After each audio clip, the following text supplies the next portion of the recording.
Hey guys, it's Chelsa Messenger with Picks and Parlays. We're talking hockey headed to Vegas, where the Golden Knights are hosting the Avalanche, one of the premier matchups on the slate for the night. It's President's Day week, which means we've got a nice little code for 20% off the entire site of picksandparlays.net. Use the code USA. This game basically a pick 'em. The total is 5.5 goals.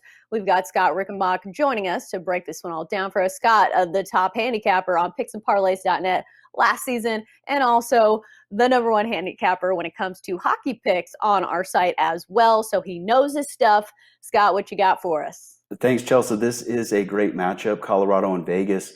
And we saw a very tight game between these teams, as you would expect over the weekend. 1-0 was the final score there. Now, I'm certainly expecting more scoring than that in the rematch here. But the interesting note about that was that Colorado, due to COVID, again, it's impacting so many teams, the health protocols, and then you end up having cancellations and you get more time off than you want.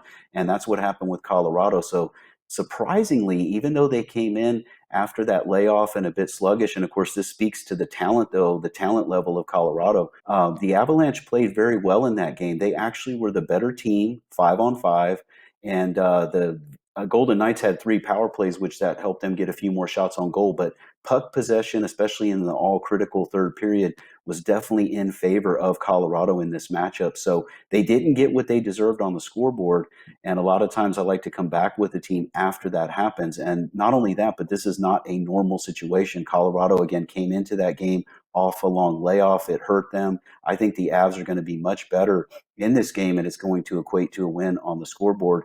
One of the things I like here statistically, too, is Colorado is a perfect 4-0 this season when coming off a loss. So they've done very well in this situation all year long, and I expect it to continue here. Now, certainly tremendous respect to Vegas. As you noted, this is a marquee matchup on the card for Tuesday night. And so it's always hard to go against them. But if there was a spot to go against them, I think it's right here. One of the things to note as well is that Vegas, even though they're having a great season, they've only totaled 4 goals in their last 3 games. On the other hand, Colorado had been scoring a lot of goals. And again, we have to give them kind of a mulligan for the Sunday result that, yes, they did get shut out, but they were off a long layoff. They'll be stronger here. I expect them to score plenty and make it 5-0 this season when they're coming off of a loss. So I would look at the Avalanche here as my play for Tuesday night hockey. And then you kind of alluded to it a little bit. Vegas is, let's look at over-under trends. They're 8-5 to the over this season overall, and 7-3 to the over at home. Meanwhile, we've got Colorado 5-7 to the over, so 7 games to the under. A little bit of a flip there in the trends. Looking at a total of 5.5. Any leanings there? This one's really tough because, especially after a 1-0 game and then a rematch, I would have to lean toward the over. And as you noted with those trends there, they're strong for Vegas to the over. But the thing is, when you look at it, Vegas has 2 very good goaltenders.